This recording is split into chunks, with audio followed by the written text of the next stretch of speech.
We are delighted to have you join us for part 1 of the 2-part series entitled Venerated Guru Padmasambhava, Vegetarian, Tantric Master and Lotus-Born Divine Incarnate. Venerated Guru Padmasambhava, popularly known as Guru Rinpoche, the Precious One, was an 8th century Tantric master. Hailed as the second Buddha in the Himalayas, he established the Nyingma school of Buddhism, the first major school in Tibet. A fully enlightened being who descended as the Lotus One, Guru Padmasambhava was not born and does not die. Fulfilling the completion of an exalted prediction, Guru Padmasambhava was the holder of the secrets of all the Buddhas and the king of the deeds of indestructible wrath.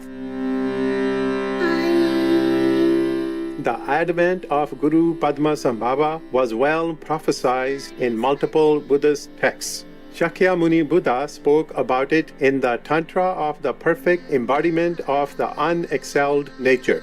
8 years after I pass into nirvana, I will reappear in the country of Odiyana, bearing the name Padmasambhava. I will become the lord of the teachings of secret mantra.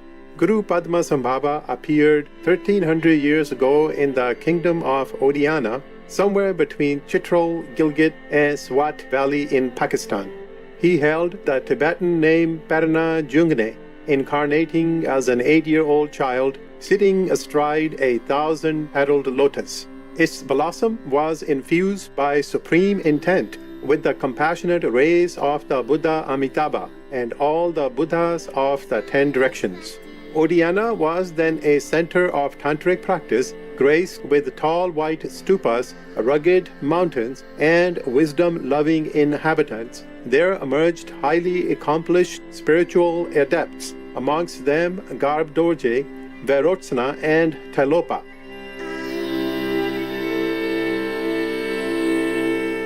Odiyana's name was also ensconced in Guru Padmasambhava's 7-line prayer.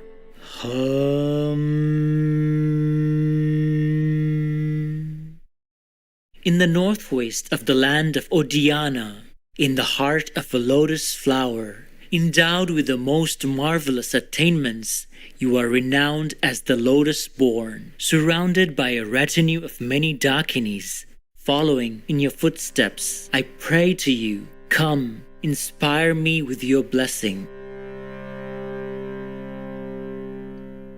Guru Padmasambhava's story begins with a chance meeting with King Indrabhuti in the middle of Lake Dankosh. Blinded in both eyes, the king was instantly healed by young Guru Padmasambhava. An ensuing verbal exchange between them quickly made the king realize that the child was a divine emanation. Guru Padmasambhava spoke of himself as the union of non-dual awareness and absolute realization, referred to the birthless realm of Dharma as his homeland, and stated that his time on earth would be dedicated to the activities of a Buddha. Thereafter, the benevolent but childless king installed Guru Padmasambhava as his heir, making him a prince and giving him the name Padma Vajra, which means lotus diamond. The boy was thus named because wherever the child was set down, a lotus flower sprung up spontaneously.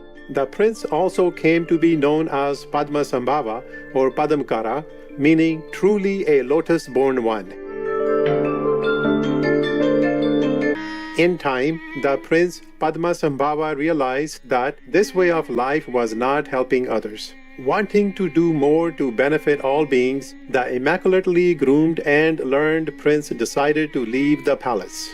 He arranged the circumstances of his own expulsion from the kingdom, a planned Khatvanga incident. Prince Padmasambhava perceived that a harmful minister's son was about to pass away and would be reborn in the lower realms. The prince thus dropped his trident while dancing on the palace roof, so the child was liberated and reborn in a Buddha realm instead.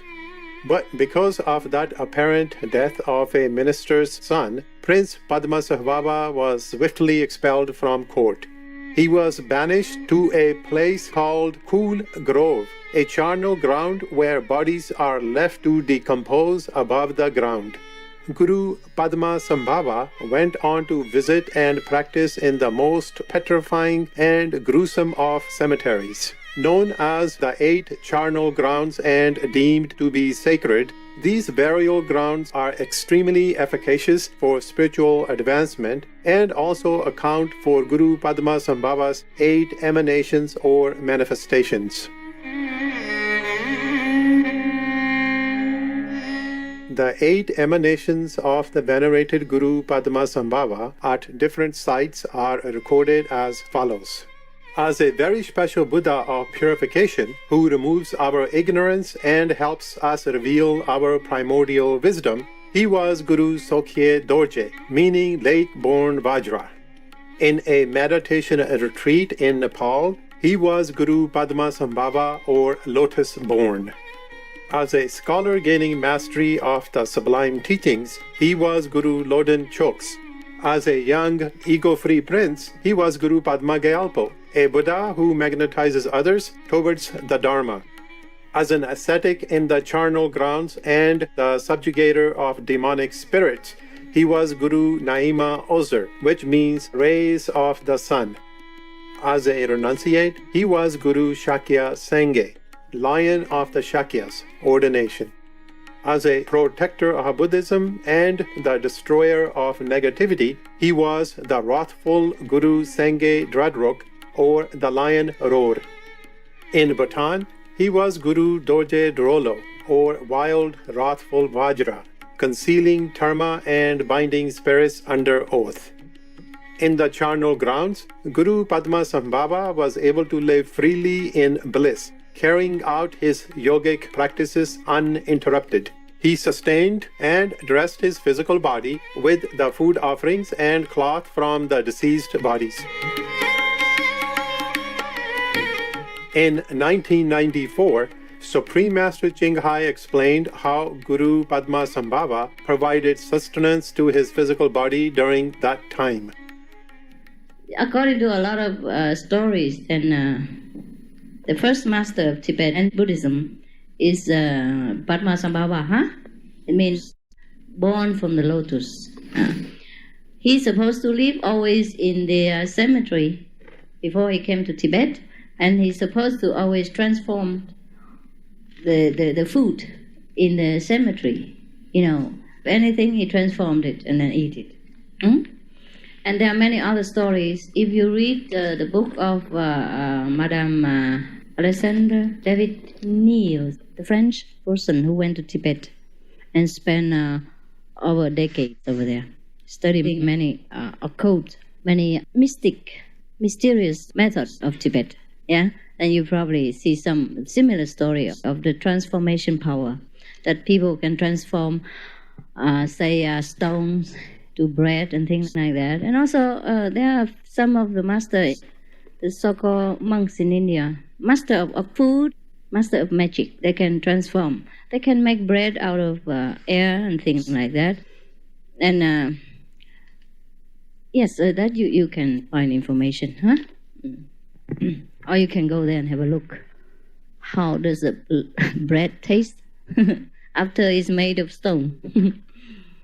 Actually, this is nothing mystical or unbelievable, because everything is made from the universal substance, and something hardened into another kind of appearance. For example, water and ice are similar in substance, but when it's hardened and when it is frozen, it becomes ice, and it looks cubic, it looks solid and cold instead of cool and liquid like water.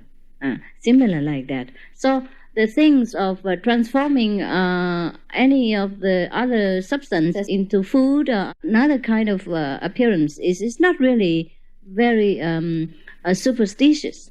It's very, it could be scientific. It's believable. Some of the old masters, they know something called alchemy. Yes, they can transform things.